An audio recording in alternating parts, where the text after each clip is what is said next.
Should we kick it off? Yes? Okay, ready? Yeah. Perfect. Welcome everyone to the Consortium of Sustainable Urbanization, and welcome everyone to our Green Cities lecture series.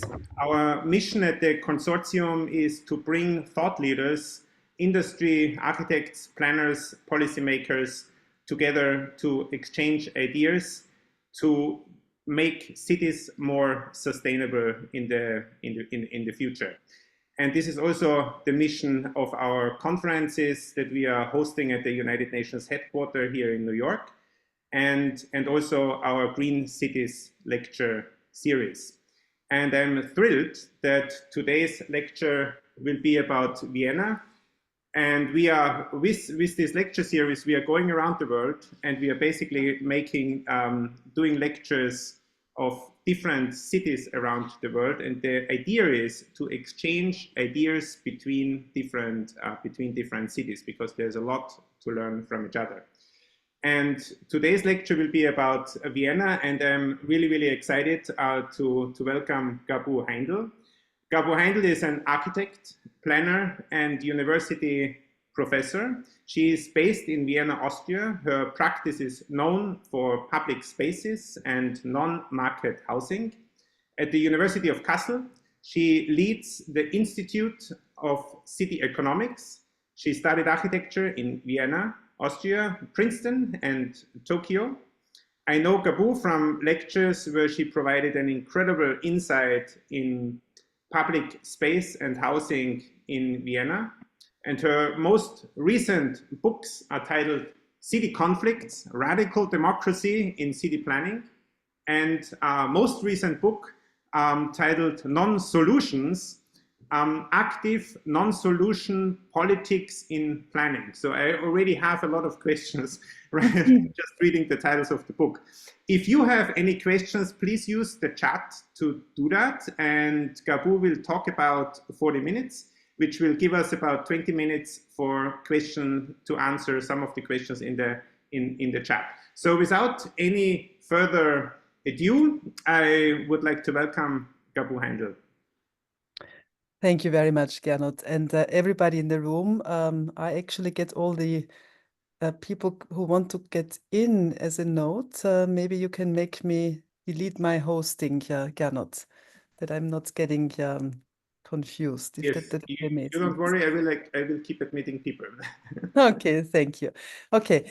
Thank you, everyone. Thanks for having me. I'll do my best to get you quickly through this 40 maybe now.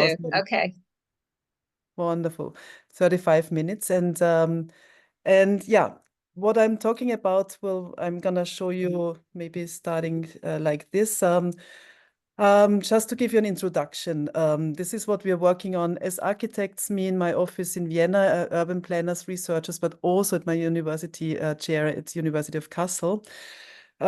Just one example, this has been a public project before public building, before public amenity.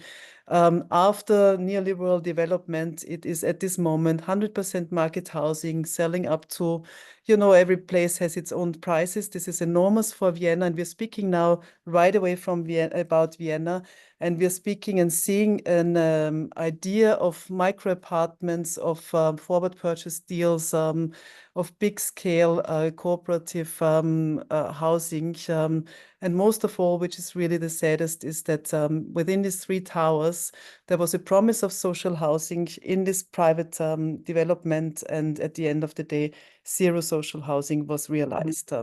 We see similar situations. Yeah, maybe last, because we're speaking about green cities. However, this project actually received, but this was some time ago, Green Ecology Prize for cooling itself by the water, from the water of Donau Canal, which is a kind of central water front in Vienna, where, as you can imagine, we would be careful in giving all too many large-scale projects this privilege, since also the water is heating by buildings taking cold out of it. So we're speaking about kind of housing plus greening, kind of green solution, so to say, plus big scale development, yet not yet any affordable housing. We've done studies similar in London with my students. This was like a continuous pattern.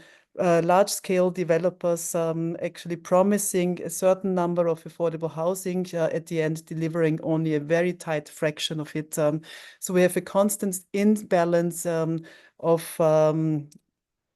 private and corporate and global housing development provision, but also kind of the desperate need of more affordable housing and it not being delivered. In another global context, I was mesmerized and also followed closely this protest actually led by female architects in Belgrade who actually protested for a long time, for years, against this public-private development on the river of Belgrade.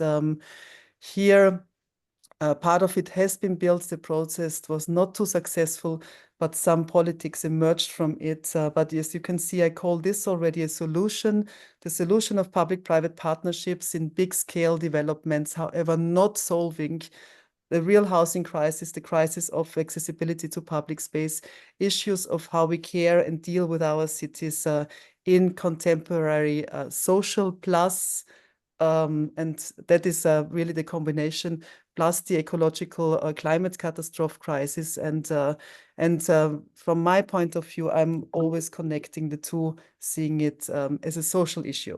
Speaking of public-private partnership projects, there's also, however, alternatives, not maybe alternatives, but also, of course, protest against it. I could give a whole topic, a discussion or a lecture on just public-private partnerships, which has become kind of the synonym for neoliberal planning in a way. Of course, a lot of that is kind of changing with the building crisis, but let me explain where we're getting to. This is an amazing protest of architects in Vienna, including myself protesting against a big public-private partnership competition that the city of Vienna actually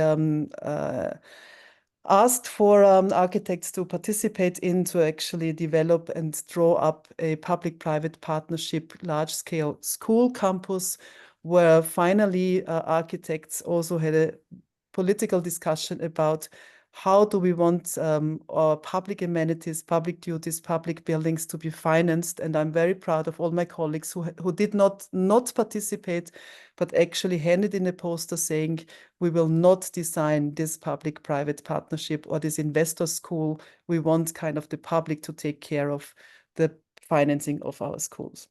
So what I'm speaking about is, you could say, solutionisms, solutions for financing, solutions of greening, solutions, and so on. And this is what already Gernot already mentioned.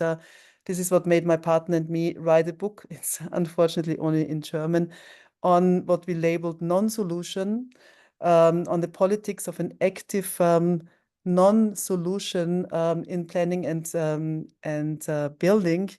Really referring to, or maybe protesting, a sort of solutionism that we constantly see in our crisis, in the urgency of our crisis, however, solutions that are not really going to the core of the issues. That brings me also to my other book that I wrote, really also in reflection of my practice as an architect and urban planner. And I was very happy to get myself acquainted and part of kind of a theory that we call radical democracy theory. And it's a theory on conflict. And we're not talking about kind of course, war, but literally issues that we should stand against, where we should take a position within, also as a planners, architects, to oppose certain developments in architecture and urban planning, which I will show you right away in a more kind of precise and also project-based way. In this book, I'm speaking about the politics, politics that relate to planning, planning itself, a history of planning and dilemmata of planning, and also the need that we basically link, let's say, politics, top-down politics, together with popular agency, bottom-up developments. Maybe to some extent planning is somewhere in between. Let me show you, tell you how via projects, what I mean by that. In fact, starting with public space, this is the image that was nicely chosen from my website as one of the projects for the poster. And it's actually a very small project, and I'm happy to start with it just to give you a short glimpse. It's a project, I call it the Promises of Modernist Premises in Plovdiv, in between a large housing estate. And in a very simple way, we did, it's a participation project, and with the neighborhood, and that's why there's so many names here, many people together, we reactivated this circular kind of central points in this public space, all in the center of, maybe you can see it better here. This is different people collaborating, neighbors who started to saw us start to reactivate, to kind of really refurbish this space, and suddenly, not suddenly, but by seeing people taking care, actually caring with us and supporting us. Here you see the neighborhood, a large-scale modernist housing complex that in this area, all the housing units were privatized. And with the privatization of all of these units, the question remains who owns or whose maintenance task is actually public space.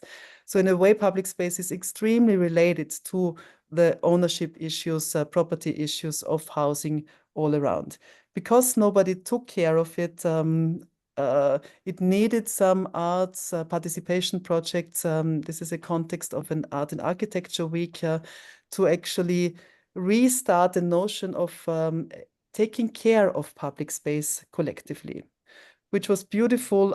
While we were kind of gathering an ever bigger group of people, suddenly these neighbors came down, started to work on other places all around their gardens, brought food for all the people working. This was the most beautiful moment for me when women, but also men, came with their bags and started to actually clean up the space. Again, a space that didn't belong to any of them directly, but at the end of the day belongs to all of them collectively. Water, a big issue. If you have a completely privatized space, the question is there hasn't been any water access, so people actually bring down the water from 13 floors down to actually take care of the greening. And to cut a long story short, we had a beautiful opening at this. It's a very small project, but brass music band played and so on. Wonderful. But at the end of the day, here you see how this ever grew with ever more sculptures and playground for the kids. But the most beautiful moment for me was actually, you see here behind this little wooden platform, we had left some leftover wood from our construction.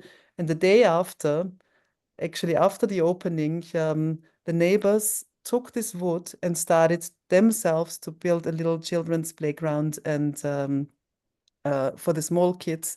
And that was when we realized, okay, it's maybe sometimes it needs initiation to really see the need to how we relate to public space again.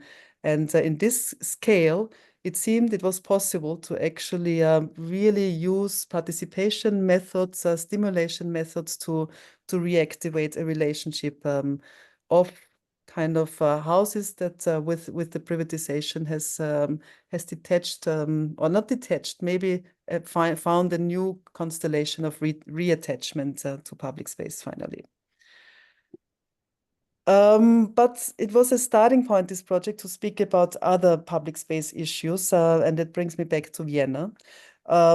This is a competition that my office won together with my colleague Susan Kraup some years ago for actually this very central waterfront in Vienna. And you see here that quite a lot of, like in every place, every city, central waterfronts, much desired, a lot of private developers, gastronomy, wanting to be there, actually having quite a chance for quite a lot of profit. And you can also already see here this conflict of space of like gastronomy ever growing larger to the water, while a lot of people want to just wander and flounder and use the space as recreation space.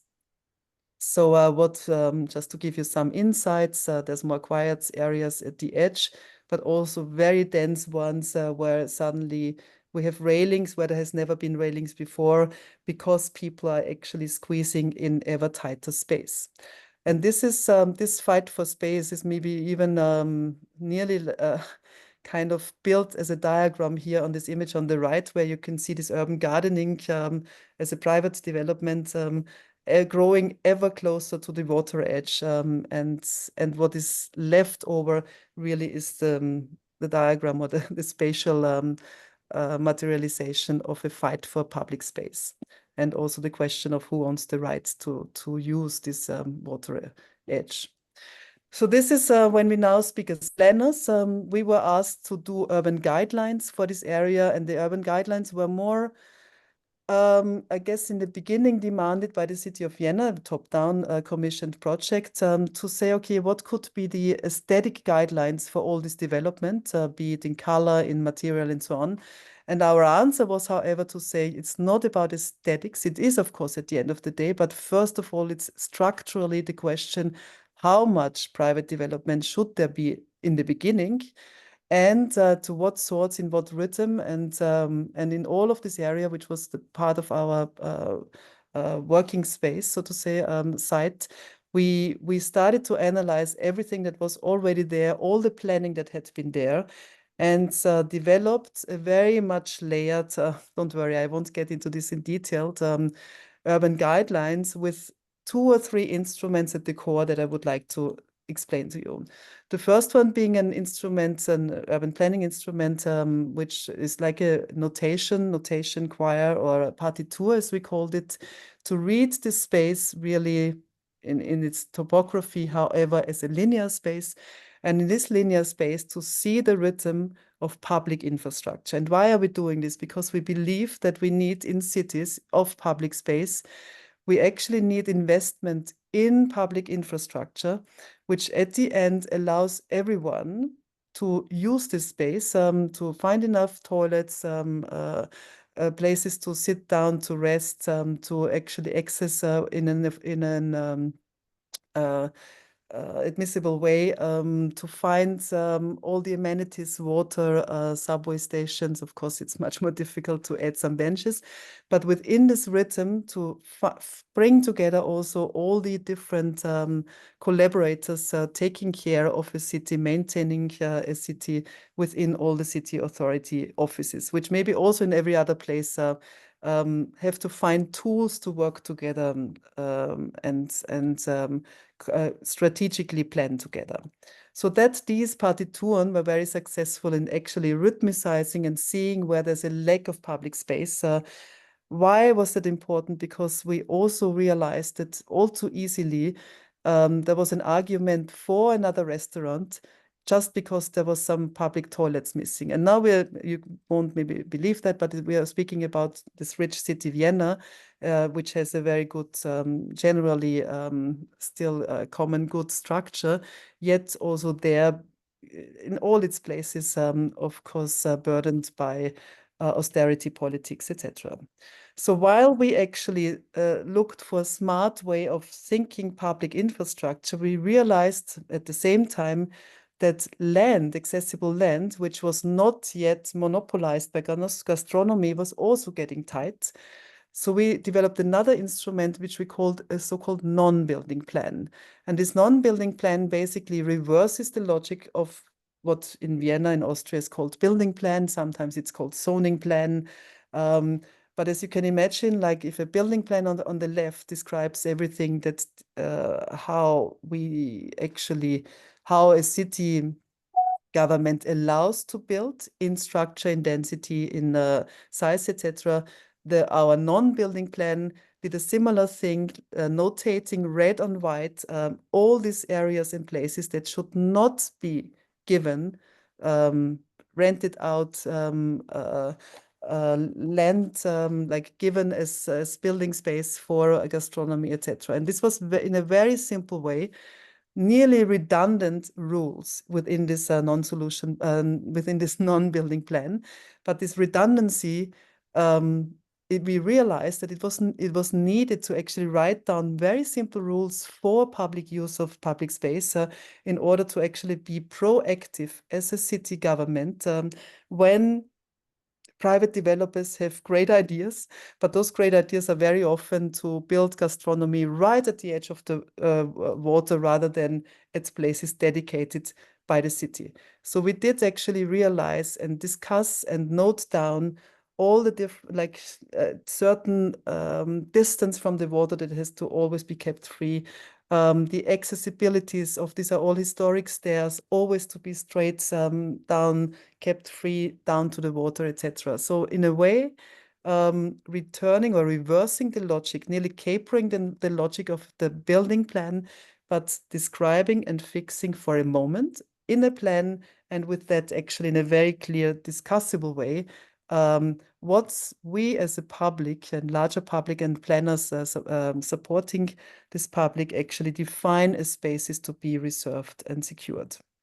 That got ever more complex in terms of also zoning, what these special places were meant for and already used. And at the end of the day, it came to such moments like this one, a large long historic stair. It's Otto Wagner, Otto Wagner, a famous architect in Austria, who took care of this regulation of this waterfront. So we have structures which we could not even build today anymore due to norms and regulations. Very powerful, yet there was a quest and demand by developers, believe it or not, to even build over these structures in order to create private development.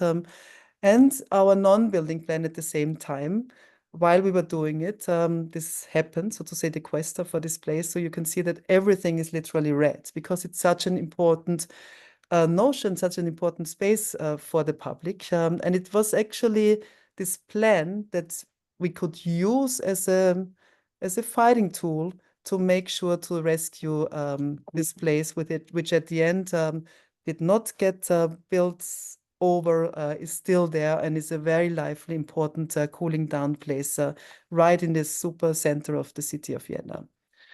A similar thing, last area, last nice meadow on this water in the sun. We clearly declared to stay green, while at the same time a politician actually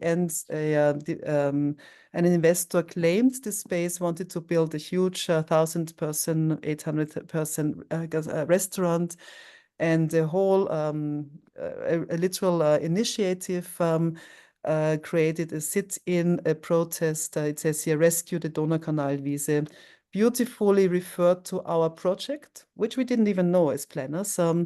Reminded the city of Vienna that they had just commissioned something like the Donaukanal Partitur or a non-building plan, and collected signatures and what I would call basically our planning, which had a certain political potential to kind of support public space, non-commercial, non-commodified space. However, it needed this popular agency, it needed the protest to activate this potential in the plan, which was, of course, our role in terms of planning. So we have a nice collaboration there. And that's also something that we should think of if I discuss radical democracy, which is radicalizing democracy, and maybe in this sense also the kind of collaboration of top-down, of institution plus popular agency and literally movements and activism here about public space. So at the end, you see this was kind of also saved in a way. And why are we doing this? Only because so much development in this case already happened. So it's not about generally regretting or refusing development, but getting a right balance exactly in this moment of social and ecological crisis and a literal quest for also a need of free space within the city. what this kind of non-building plan, I did call it in my book a setting in dispute, which I believe that as planners and architects, we need to do much more to really become very explicit and also take a mandate of the public. And within this mandate, however, the moment we draw it up, we of course have a clear notion of that it also is to be disputed. It's not that we are declaring a top-down master planning godlike to be a godlike master planning figure, but at least taking up responsibility after what I considered in my studies, also some sort of withdrawal of planners and architects exactly within such conflicts and fights. Well, at the end, you know, these conflicts, this is another restaurant, the one just kind of developer who claimed this other space that we saved, at the end got a direct commission to use this space. So you see that these conflicts never end. Or here's a person who is actually fighting for the right to swim in this water, in this very central water, because the right to water and who owns it, who has access to it, is one of the next frontiers for sure also within our cities. So to get to the second, maybe even more crucial conflict that I've been working on for a long time, it's housing. And there, of course, this is a view into an exhibition that I did in a place close to Vienna in Brno, which is it's a statement that I share with so many colleagues and scholars that housing is a human right and not a financial product, even though we have seen over these last years too many of the exactly opposite notion of the financialization of housing. So within this fight or within this kind of also engagement of mine, I came to get a really good friend who is Regina Amer. She had been homeless herself and working on against homelessness. And we've been in protests together, speaking in front of thousands of people. And nicely together, me realizing that we need the combination again of activists and me as an architect, maybe expert on social housing, to speak and frame these issues together. And I learned from her and she's very powerful in basically always reminding people that it's not about supporting or helping socially weak people, because they are not socially weak, but maybe financially weak. And even more, she says, socially weak is the system that makes it possible that people actually end up not having a home, being without a home, being on the street. Some of that I actually worked into a study, Working Women Wohnen, which is unfortunately also in German, but you can download it from our website also. In the University of Kassel, we're investigating the financialization of housing in a big scale, Vonovia. We have BlackRock, Blackstone. We have like all this, like in Europe, all over the place. We are looking into how it comes that we have a distance between €2.50 and 25 euros per square meters in housing prices, in renting prices. This is now in Germany. So at this moment, I have a very interesting also comparative analysis between different, even within Europe, different housing provision systems. But really what is the same everywhere is this financialization issue being very strong. And this is where I would like to, whoever doesn't know it, point to a very strong initiative in Berlin, which is Deutsche Wohnen und Co. enteignen, to expropriate Deutsche Wohnen und Co., which Deutsche Wohnen und Co. is a corporate housing provider, developer, now being bought by Vonovia.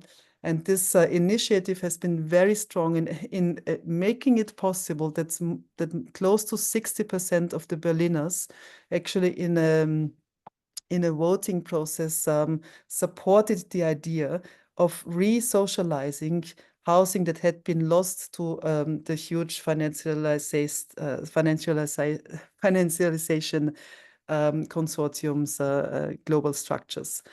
I think this is this just shows the enormity of the issue at stake. So coming back to how I found what I find interesting in also supporting this as an architect and as a scholar is with a notion of critical inheritance that I take by Jacques Derrida, to say, okay, every place, every city, New York, New Jersey, Vienna, Berlin, we all have our places, our histories, also alternative histories to the current condition of housing here. And we can actually reactivate something like lost futures, but then also critically inherit by critiquing what we would not want to reactivate from the past. I will show you that by looking into the history of Vienna. This is a famous Karl Marx Hof, a part of Red Vienna, which is, of course, exactly the kind of the starting point of the history of housing that makes Vienna such a celebrated social housing place today. If I can just give you a gist of the history of that, we're speaking about social democracy taking over the government in Vienna.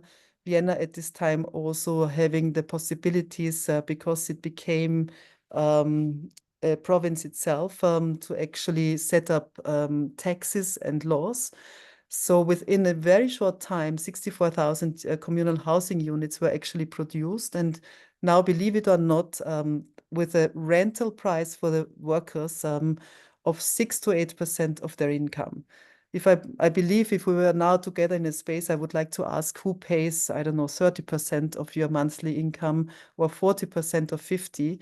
So to have a number like 6 to 8% is a scandalous reminder of the fact that it's not a given how much money people actually constantly spend on just supporting their very basal need of housing. There was very important preconditions for the system, and you can see here in this map that these housing units were spread all around the place in city. Very proud map here. But the preconditions were also actually a good rent control and the possibility to really forcefully ask empty apartments or underused apartments to bring to rental use for the people in need. Interestingly, if you cannot make money by other person's housing needs, this is exactly what actually at the moment, interestingly, with the building industry crisis, then private developers are not constructing housing anymore. That's exactly what happened then. So rather than incentivizing the market, the city of Vienna then actually started to buy land itself. Why was that possible? Because if there's no high speculation with housing anymore, there's also no high speculation with land anymore. Both two issues that we see currently in so many places. So land prices dropped, and with the invention of luxury taxes, there was the possibility for the government then, and I think many cities are currently looking for ways of doing a similar thing today to actually activate or start a new housing issue. What I find the most exciting about this is to say that until today in Vienna, we are actually reading in all over the place of this 100-year-old housing units and housing blocks, this sort of writings on the wall. And here it says, built by the city of Vienna in these historic years, and in a bigger font again, by the means of the housing tax. The housing tax was a progressive redistribution tax, taxing those who had much, and they're using this money not by giving it to those who had little to actually then use it for their high renting prices again, but actually using this money to invest in the infrastructure of housing, which still exists today, still is public today, and actually provides for a relatively secure housing, stable housing market in this segment. This is extremely different to another sort of writing that I've, for instance, collected here in Vienna that is also existing. Just reading it, you don't have to live in these apartments to love Vienna. Owning them will do. This is like, you think it's a joke, but it's of course not. It's basically very literally at the same time in the same city existing, saying, okay, we're right. There is places and the private market strong enough to actually take part in this huge financialization process throughout the world. And that made me actually do kind of collages That's a collage. It says city house made possible by the city of Vienna in the future years or current years of 24, 25 by the means of inheritance tax. Or another one, also future projections, meaning if I translate it, this is houses being expropriated and ecologized by the city of Berlin. And again, you can now discuss which sort of tax would we like to see on the houses of the future that maybe are not built new anymore, but are actually maybe used, vacancy that is being used, refurbished houses, rechanged vacancy offices, etc. So we can discuss ecology plus the social issue within kind of also, but also by learning from the past. And this is where maybe just because you would like to know how does Vienna to do it today, we have a large sector in municipal and subsidized housing. So lots of council housing and subsidized apartments, which come up to nearly 50% of half of the population of Vienna living in what we call as an umbrella term social housing. And I'm fully aware of the fact that social housing sounds absolutely different in many other places as a very marginalized, very problematic term. But this is also something I would like to work on to recuperate the idea of that social economy, social housing questions of like literally a common good orientation makes sense in or like we can actually regain the wording of this. There has been since Red Vienna and until today a real Vienna land procurement and urban renewal fund, which is super important to really say, okay, there needs to be public or maybe community trust land banking to literally see that land isn't privatized and part of the global speculative markets. And there is until today really a strong housing subsidy. There's still some housing tax, very much smaller than 100 years ago. But these housing subsidies wouldn't even be possible. And really, this is very important to me. It's object subsidies, not subject subsidies. So the money is actually dedicated to go into public housing that is meant to stay within, to be non-market housing forever. To say it sounds nearly pathetic, but it's really the way this kind of set up. And with this understanding housing really as infrastructure to be provided to make sure that housing is affordable. It wouldn't be possible, however, if there wasn't land politics, and Vienna had to actually also had increased pressure and answer to that by, for instance, now inventing, as a city of Vienna, a zoning category that is not called housing anymore, but actually subsidized housing. And that effectively limits land price down to quite a lot of, like I'm saying here, nearly 75% of the land has to be social housing land price, and that is nearly down to 10% of the market price. So this just shows there's a whole combination of instruments, and every place has their own instruments. But at the end of the day, and this is another thing that has been discussed so many times, and people are still, there's still different opposing camps, but whoever ever has become or has a member of this social housing, be it communal or cooperative housing system, does not have to leave. Even so, you may actually have a great career, earn a lot of money, and that keeps these places actually still quite diverse, which also is very important, not to create a kind of really, in a way, also homogenize structures of housing.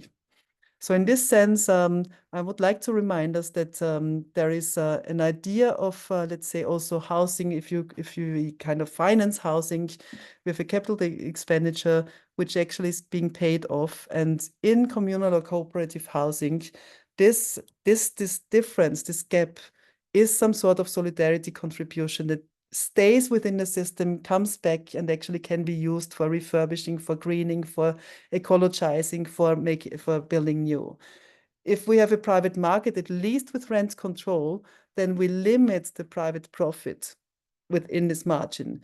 Yet, if we actually have a private market without rent control, this is really the most, we would think within this basal condition of housing, abstruse or absurd situation of allowing private profits to be unregulated.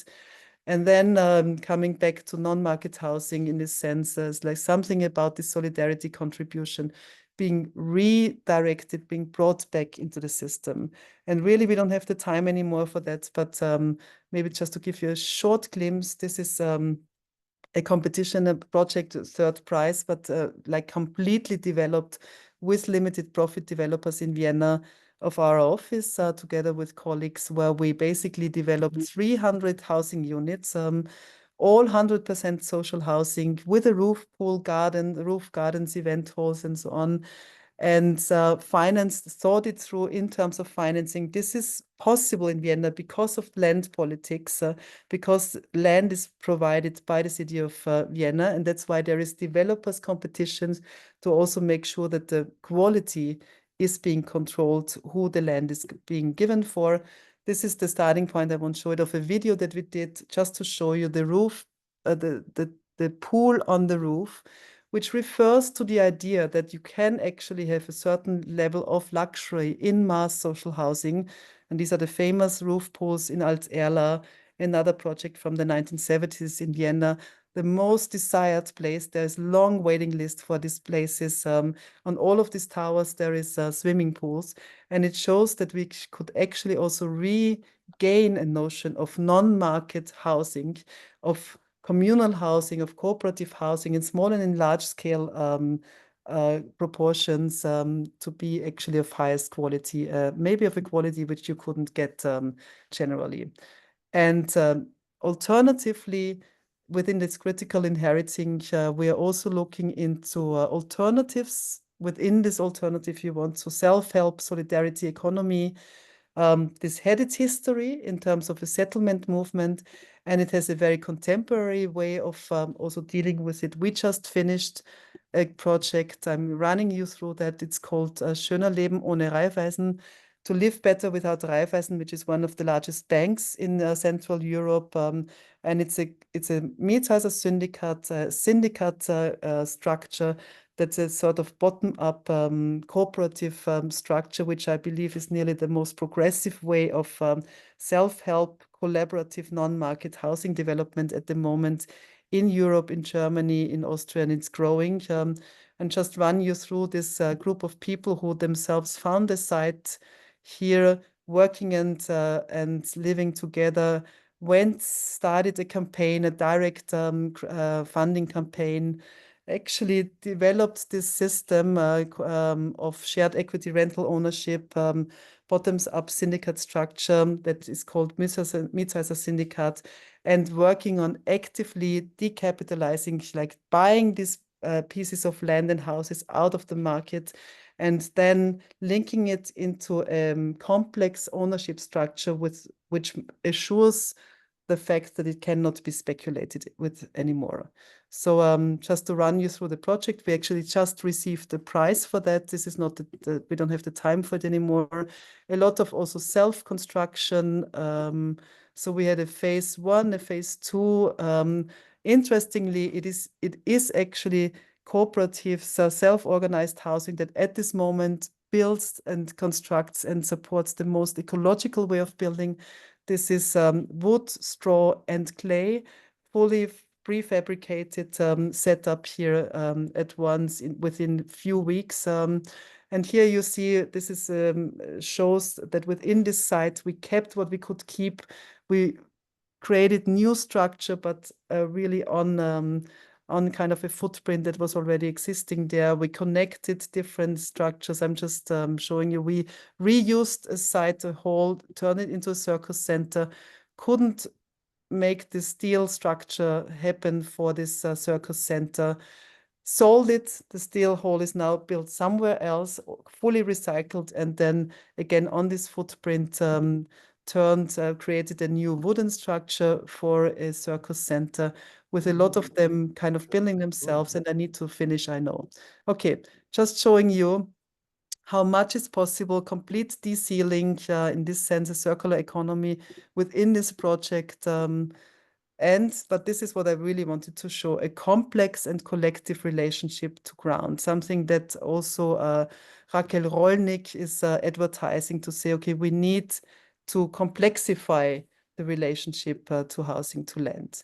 And the next project we're doing is one within the built city structure. And that is beautiful because it's always said that these self-help issues are so very possibly white and middle class, but this is now going to happen with Afro Rainbow Austria supporting and building, creating housing for migrants from the African continent who have big issues in finding affordable housing in Vienna. So nearly there. This is it's a one kitchen house that we turned over with a group of people beautifully with solidarity economy, basically everybody just paying however much she can, and thinking and rethinking and completely questioning the notion of accessibility, to be accessibility meaning no barriers physically, economically, socially, by just turning an existing house into this kind of a visionary idea of a one kitchen house. So that is where I will end, and would be very happy to have a discussion with you. I'm going to stop meine Freigabe. Fantastic. Sorry that I was rushing you a bit through the projects, but I wanted to give you an overview of what's happening, large scale, small scale issues, debates within the European context that I'm working in. This is a really fantastic lecture. Thank you so much on public space and housing. I just one question, and maybe I want to go back to also the way you contextualize this historically, because you are going back to Red Vienna, the period in Vienna from 1919 to 1934, where Vienna basically tried to buy up land, and develop and develop housing. And the situation in Vienna still is, in a way, that I mean, the rent in Vienna is much cheaper than in New York, right? The average one-bedroom apartment rent in Vienna is one third of the rent you would pay in New York, and is half, what you would, or it's much less, Newark or like other areas in or other cities even in Europe, and the situation, and it's because of a history that is very different of Vienna. And I often tell students that it's not really fair to compare, cities, because every city is basically a consequence of its history and all the decisions and all the policies and all the things that happened during that history. And so you can't really compare, the situation. What might work in Vienna doesn't really work, Absolutely, maybe logically. New York. Yeah. But if I look at Vienna from a US perspective now, Vienna owns, I think, about 60% of the housing stock, right? So 50%. So half. So and the mayor of Vienna, which is also, you mentioned it briefly, that you have a situation where you have the city, but then Vienna is also one of Austria's districts, right? So it's basically the mayor is a mayor, but is also a governor at the same time, right? So this is really important, to understand, because of tax and other kind of systems. So it's a very powerful position. And then at the same time, that mayor is basically the landlord, right? Of, more than half, I mean, it kind of controls. No. Yeah. Of a quarter. Of Because a quarter. At the end of the day, another quarter is really cooperatives, where he's not the landlord. I So see. I think Okay. it's already a more complex, interesting situation. Yeah. Interesting, but it's a significant. It's the city of Vienna is, if you own so much as a city, right?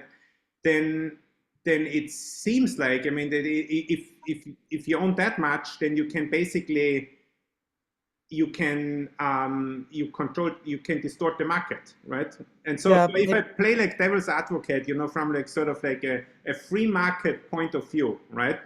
what prevents, a kind of provocative question, like what would prevent a developer to sue the city of Vienna to disturbing the market through regulations and Okay, you don't need to play, no, this is not, you don't need to play devil's advocate because that already, of course, has happened or is Mhm. already tried. And actually, it was not only the mayor of Vienna, but also a couple of cities of Europe also had to go to the European community kind of whichever authorities to really explain the issue of saying, okay, well, there's a big this difference between something as basal and as kind of foundational economy as housing to, let's say, other goods that are fine within the free market. And you are actually at the very core of the question that I believe an independent of, let's say, a powerful, maybe a more powerful history in Vienna than in other places. But honestly, New York has a very powerful history of interesting social housing, Mhm. if it looks into the history. And I think so in this sense, every city has had some sort of this past. Maybe Vienna is special because it hasn't sold so much of it, or it hasn't privatized, or it has taken care of it in a different way. But the question of like the distorting of the market is one that comes up again and again, but not only in Vienna, but in many other cities as well. But it has to be countered by the fact that it is actually not about a market when it comes to housing. Yeah. And that does not mean that we should not keep, of course, the freedom of the market in many other sectors, but it's a question of definition of into which sector we actually place housing. And it's very similar to water, to air, to questions of very direct human needs. And and I'm happy to find out kind of the legal definition or argument that was raised back, kind of was argued back again and again, and always also found right hearings and it was never questioned. But of course, the free market will do that again and again to actually um, basically try to see that there's no distortion of the market. While I would say I would counter that on a meta level that it's not about this market at all. Mhm. Mhm. And also, I mean, there is a free market. That's why I started Mhm. with actually the free market Vienna, just to make clear that we have half-half condition. And Mhm. maybe what is also important is that that if cities care for creating alternatives to the free market, and I'm not saying that again any city can at once, and this is the danger with talking about Vienna. That's why I'm also actually I would like to make this clear. Vienna is not heaven on earth, and Vienna, and that's I hope I made this clear. There is issues in Vienna just in like in any other place, but the housing system is an interesting one because it's at this moment bigger, and it does show that if cities care about housing and intervene and actually see it as their task, then it does change the system to some extent, as you said. It has still a reduced. It doesn't have such an extreme crisis as maybe in other places. But did Vienna own more housing in the past, and now there's more and more of of free housing, of private developers, or is that the tendency? And if that is Yes, the the tendency, tendency. how long can Vienna secure, rent control and all of these regulations with the pressure, with an increasing pressure, basically from the free market? Yes, but cannot. I mean, this is not different to any other places, and Mm-hmm. this is what we would call maybe some people would call it class struggles, others would call it questions of politics, and questions also of where are the priorities of politics. Mm-hmm. Mm-hmm. It's very interesting that at this very moment, honestly, because the private high speculative market is so full with like basically you cannot sell these houses anymore. The bubble and the prices have skyrocketed so much that I'm now following talks and we are studying reports where to construct social housing has become the new frontier for the private market. So we basically see the private market now targeting and wanting to actually cities to what is interesting with social housing now for the private market is that if cities do actually care and have found some way of securing land politics plus the possibility of providing land for the task of providing more affordable housing, then it's the private market now that wants also a share of it. And now it's the task of cities to make sure, and this is where we're speaking about green cities here. This is where the ecological and the social question come very close to each other by basically if cities at this moment allow within their regulations for new construction, then I could not see an argument for not making clear that it has to be the most ecological and the most social at the same time. And at this moment, free market housing, to a large extent, has not helped to solve the housing crisis, just the opposite. And here we could give another talk about how it is exactly the private market and its logic why we are in this mess. Super interesting, super interesting. Any more questions from, want to take open this to the audience for like maybe 1 or 2 questions?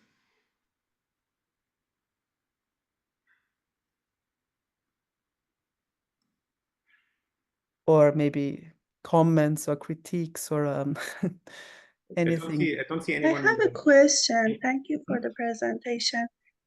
You are creating the top-down approach in planning. So do you believe in bottom-up approach, or what's your idea about this?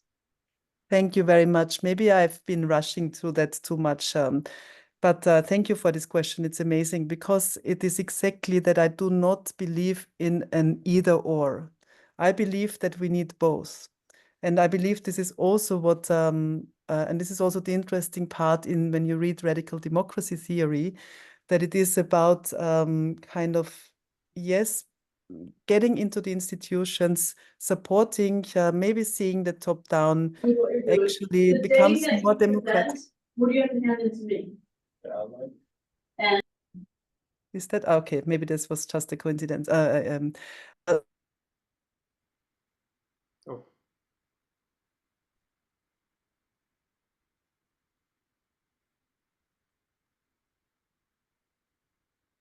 You are muted. You need to unmute yourself. Sorry, you got muted. Sorry, I'm very sorry. I was confused if that was to me. No, I tried to show with the first project that I believe very strongly that we need both. And we need critical and again, maybe more common, good-oriented top-down political approach. And we need to empower these kind of also possibilities. But the empowerment also takes place exactly by a bottom-up push. And that's why I'm also interested in myself in research, but also as an architect, to support both. Because I believe that, I mean, the crisis and the issues are so large at stake that we cannot be maximalist in saying, oh, we only want one side. But also I believe in the collaboration of it. And that's what in my book on Stadtkonflikte, urban conflicts, I also lay that out, that we need a kind of critical progressive politics, but we need planning, and that's what I wanted to show as well.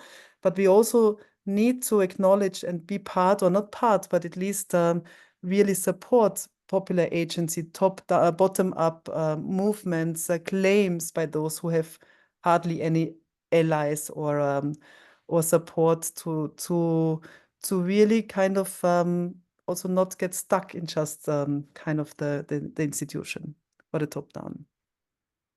I hope that was okay, that was understandable. And this is also this, I would say, the non-solutional way. We don't need to say only this or only that, but creating a culture of, and maybe this is also about this difference. There's a difference between Vienna and New York. Of course, there's a difference between already Vienna and Kassel, where I work in. I work now in two very different systems, which are not comparable.